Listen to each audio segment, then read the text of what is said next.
ఆకాశం దిగి వచ్చి మబ్బులతో వెయ్యాలి మన పందిరి. ఊరంతా చెప్పుకునే ముచ్చటగా జరగాలి పెళ్ళంటే మరి.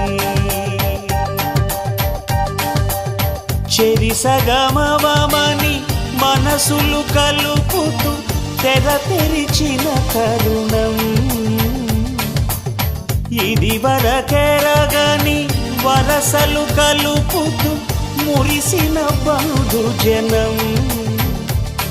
మా ఇళ్ళలేత మా వెళ్ళ తోరణాలన్నీ పెళ్లి శుభలేఖలే. అక్షింతలేసి ఆశీర్వదించమను పిలుపులైన వీగాలులే. ఆకాశం దిగి వచ్చి మబ్బులతో వెయ్యాలి